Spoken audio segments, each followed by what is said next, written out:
O Senhor esteja convosco. Proclamação do Evangelho de Jesus Cristo segundo Lucas. Naquele tempo, Jesus estava expulsando um demônio, mas alguns disseram: é por Beelzebu, o príncipe dos demônios, que ele expulsa os demônios. Outros, para tentar Jesus, pediam-lhe um sinal do céu.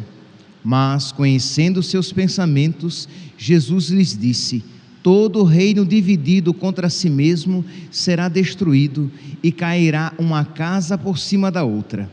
Ora, se até Satanás está dividido contra si mesmo, como poderá sobreviver o seu reino? Vós dizeis que é por Beelzebu que eu expulso os demônios.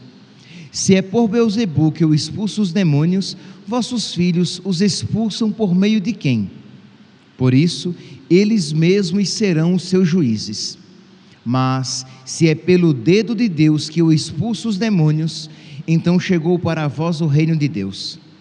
Quando um homem forte e bem armado guarda a própria casa, seus bens estão seguros. Mas, quando chega um homem mais forte do que ele, vence-o, arranca-lhe a armadura na qual ele confiava e reparte o que roubou. Quem não está comigo está contra mim, e quem não recolhe comigo dispersa. Quando o espírito mau sai de um homem, fica vagando em lugares desertos à procura de repouso. Não encontrando, ele diz: vou voltar para a minha casa de onde saí. Quando ele chega, encontra a casa varrida e arrumada.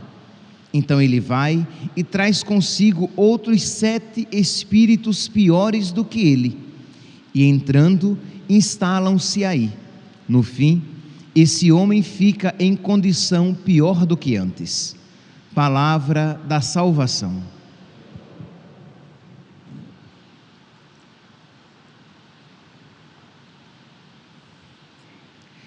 Caríssimos irmãos e irmãs, o longo Evangelho de hoje, o finalzinho dele aqui, a partir do versículo 24, estamos no capítulo 11 do Evangelho de São Lucas.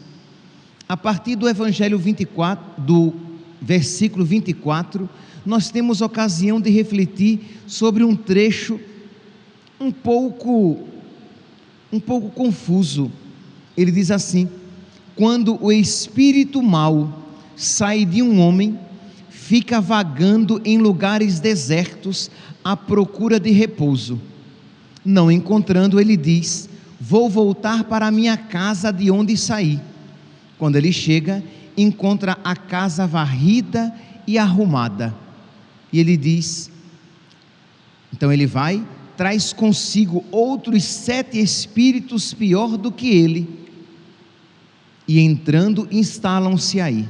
Outros 7 espíritos piores do que ele, e instalam-se aí. Eu lembro que, quando eu li esse texto pela primeira vez, eu fiquei me perguntando: ora, mas o espírito saiu do homem, voltou para ele, encontrou a casa, diz aqui, né, referindo-se ao homem, a casa, encontrou a casa varrida e arrumada, mas ele voltou, pegou 7 espíritos piores do que ele e entrou novamente no homem. Mas eu pensei, mas a casa estava varrida e arrumada. Orígenes, um teólogo do século III, o alexandrino, um teólogo de Alexandria, ele diz que a casa estava varrida e arrumada, mas vazia. Varrida e arrumada porque, diz ele, varrida porque aquele homem era um batizado, o diabo tinha sido retirado dele. Arrumada porque a casa estava ornada com as graças sacramentais, isto é, as graças que nós podemos receber: a crisma, o matrimônio, o sacramento da ordem. Mas a casa só está verdadeiramente habitada, diz Orígenes, quando nós nos colocamos, quando nós temos para ser preciso, ele diz: a casa estará verdadeiramente habitada quando temos obras santas, puras e irrepreensíveis. Isto é, quando temos uma conduta conforme Cristo e não apenas sejamos batizados. Aqui, meus santos, sem sombra de dúvida, isso nos ilumina. Isto é, não basta que nós sejamos cristãos batizados, mas que nós vivamos como batizados, que nós tenhamos obras dignas de um batizado, que nós tenhamos obras de filhos da luz, e não apenas que tenhamos, digamos, a dignidade de cristãos. Esse texto aqui, ele muitas vezes foi aplicado para aquelas situações de cristãos que foram batizados, receberam a fé, mas que abandonaram a graça do seu batismo, abandonaram a sua fé. Há um texto que nos ilumina na compreensão do Evangelho de hoje, que é da carta aos Hebreus, no capítulo 6, no versículo 4, o contexto aqui era de apostasia. O autor da carta aos Hebreus, ele se pergunta se há salvação para aqueles que receberam os sacramentos, para aqueles que conheceram a palavra, mas que abandonaram Cristo. Vocês sabem que neste período e no período posterior, muitos cristãos, diante da perseguição, abandonavam Cristo. Então, o autor da carta aos Hebreus, capítulo 6, versículo 4 e seguintes, ele diz: porque aqueles que foram uma vez iluminados aqui, iluminação é um outro nome para o batismo, pois aqueles que foram iluminados saborearam o dom celestial, a Eucaristia, participaram dos dons do Espírito Santo, receberam os dons do Espírito Santo, experimentaram a doçura da palavra de Deus e as maravilhas do mundo vindouro, e apesar disso, caíram na apostasia. É impossível que renovem outra vez a penitência, visto que, de sua parte, crucificaram de novo o Filho de Deus e publicamente o escarneceram. Então, o autor da carta aos Hebreus diz que aqueles que conheceram Cristo, que receberam os dons do Espírito Santo, que foram iluminados, mas abandonaram Cristo, eles estão fazendo como que crucificando de novo o nosso Senhor. E o autor chega mesmo a dizer, a falar dessa grande dificuldade que eles consigam fazer penitência novamente. Chegou-se nesse período a pensar até que aos apóstatas, aqueles que tinham renegado a fé, não existia a possibilidade de fazer de novo penitência. Essa nunca foi a atitude oficial da igreja. A igreja sempre acolheu aqueles que, mesmo depois de terem apostatado, se arrependiam e voltavam. A igreja acolhia, mas não deixa de reconhecer que aquele que, uma vez evangelizado, abandona Cristo e se volta para o mundo, a sua conversão é muito difícil. Sem sombra de dúvidas, meus santos, é muito mais difícil e muito mais grave o pecado de uma pessoa que um dia pertenceu a Cristo e o abandonou, do que o pecado de uma pessoa que nunca conheceu Cristo. Então, os dois são pecados graves, mas muito mais grave aquele que um dia foi de Cristo, e muito mais difícil a conversão daquele que um dia conheceu Cristo e o abandonou. Aqui, meus irmãos, é ocasião para que nós iluminemos a nossa vida, isto é, nós podemos ser estes, se nós não fizermos habitar a nossa casa, se nós não fizermos Cristo habitar na nossa casa, Se nós, além de batizados, crismados, casados na igreja, ordenados padre, mas se nós não procurarmos viver segundo a nossa vocação, se nós não estivermos renovando a nossa fé, a nossa amizade com nosso Senhor a cada dia, a nossa casa pode se tornar vazia, embora limpa, embora batizados, embora enfeitada com os dons do Espírito Santo, arrumada, mas vazia de Cristo, o nosso estado pode se tornar pior do que aquele inicial. Então percebe aqui, meus santos, quem está de pé, cuidado para não cair.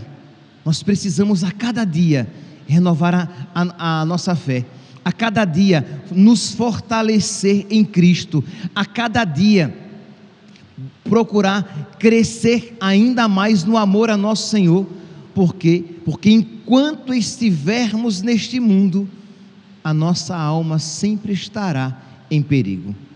Um outro texto, este agora, o primeiro, Hebreus, capítulo 6, versículo 4. Este agora, segunda carta de São Pedro, capítulo 2, versículo 20. Então é fácil de decorar. 2 Pedro, capítulo 2, versículo 20. São Pedro diz: com efeito, se aqueles que renunciaram às corrupções do mundo pelo conhecimento de Jesus Cristo, nosso Senhor e Salvador, isto é, aqueles que no início renunciaram o mundo e o pecado, nelas se deixam de novo enredar, aqueles que abandonaram o pecado voltam a cair nos mesmos pecados de outrora. E aqui, meus santos, nós podemos colocar todas as situações que um dia foram ocasião de pecado para nós, eram pontos fracos na nossa alma e que de alguma maneira sempre estão ali tentando nos fisgar novamente.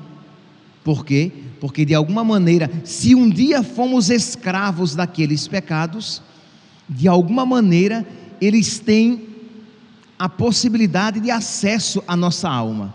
Então diz aqui São Pedro: com efeito, aqueles que renunciaram às corrupções do mundo pelo conhecimento de Jesus Cristo, nosso Senhor e Salvador, e nelas se deixam de novo enredar e vencer, seu estado atual torna-se pior do que o inicial.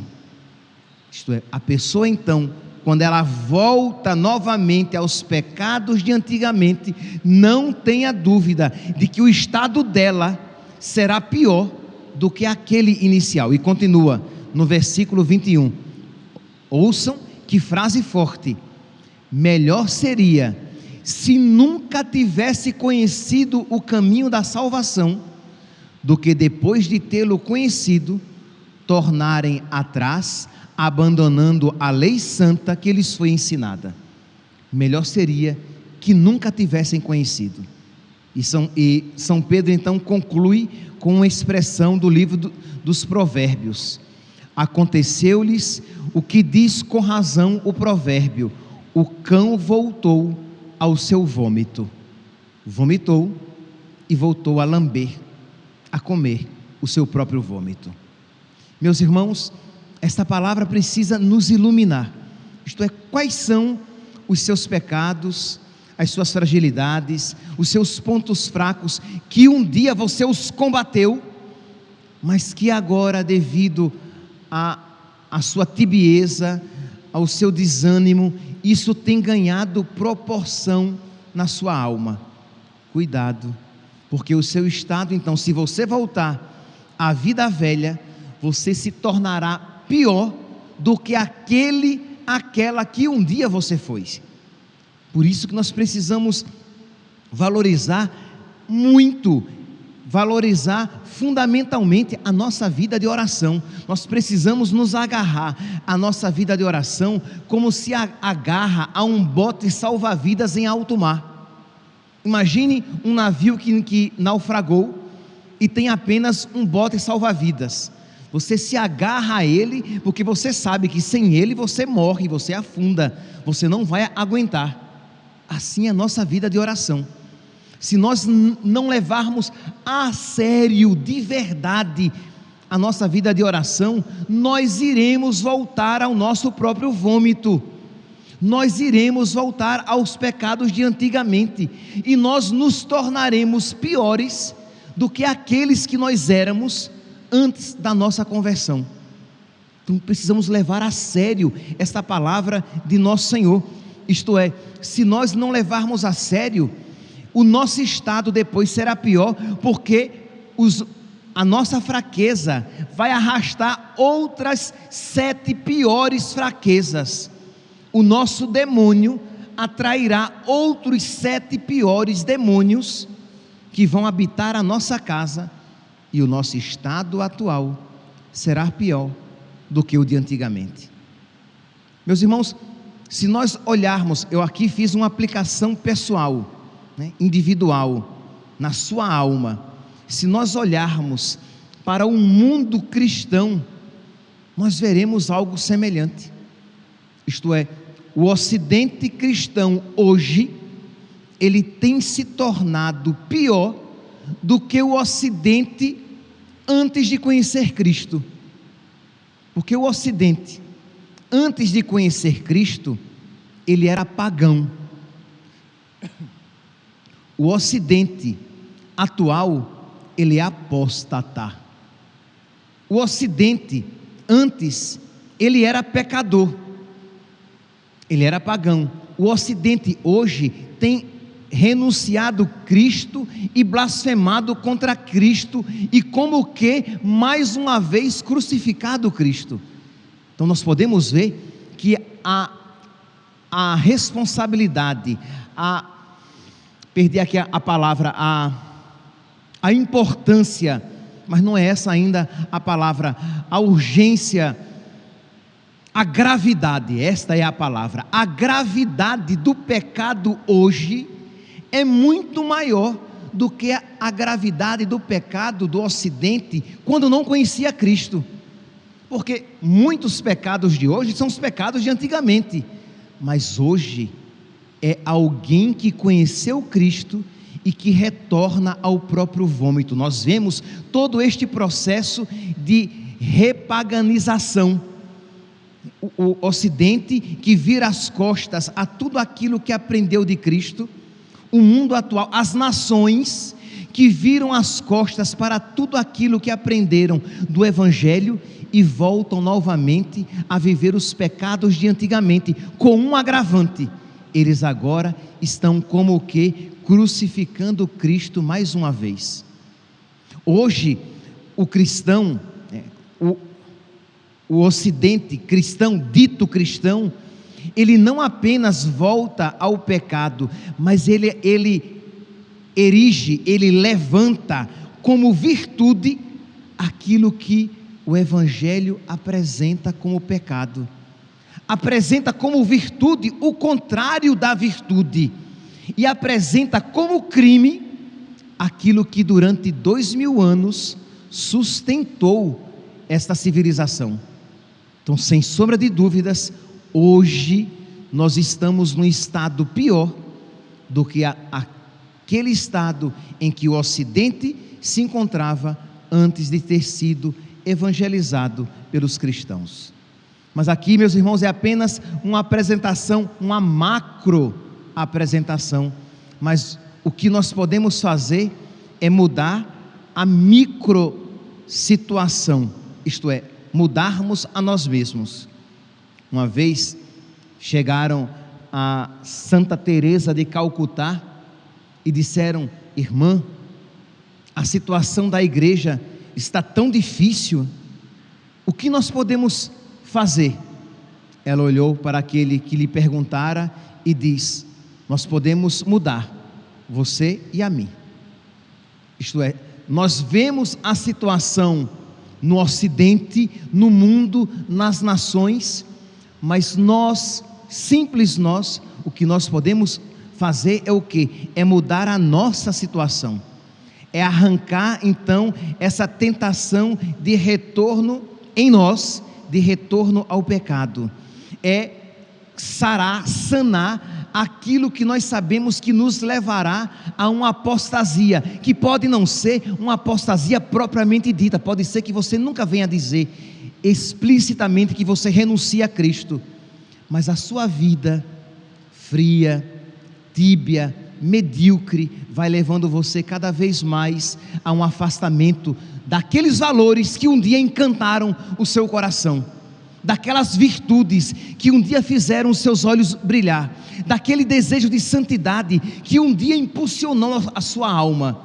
Pois bem, você, como tem se descuidado da sua vida de oração, isso tudo que um dia ardeu no seu coração, brilhou na sua alma, iluminou os seus olhos, começa a perder o fulgor, começa a perder o calor, começa a perder o brilho, e você vai pouco a pouco retornando àquele estado de outrora, vulnerável aos pecados. E não tenhamos dúvidas de que, se nós voltarmos à vida de antigamente, o nosso estado será muito pior, porque nós seremos aqueles que, como diz aqui São Pedro, nós seremos aqueles que, como diz a carta aos Hebreus, nós seremos aqueles que fomos iluminados, que saboreamos o dom celestial, a Eucaristia, que participamos dos dons do Espírito Santo, que experimentamos a doçura da palavra de Deus e as maravilhas do mundo vindouro, mas apesar disso, nós nos deixamos esfriar e caímos na apostasia, abandonando Jesus e voltando o nosso coração para o erro. Que Nossa Senhora, meus santos, interceda por nós, que nós dobremos os nossos joelhos a cada dia, pedindo que ela interceda por nós, ela que foi sempre pura generosidade a Deus, que nós sejamos generosos, porque, meus santos, a nossa vida de oração, se ela não se fundamentar na generosidade, ela vai morrer. Se nós não formos generosos na busca de Deus, se nós não formos generosos na luta contra o pecado, se nós não formos generosos entregando a Deus aquilo que Ele nos pede, pouco a pouco a nossa vida espiritual vai morrendo, e uma vez morrendo nossa vida espiritual, a fome de pecado e de mundo aumentarão no nosso coração. Que a Virgem Santíssima interceda por todos nós. Louvado seja nosso Senhor Jesus Cristo, para sempre seja louvado.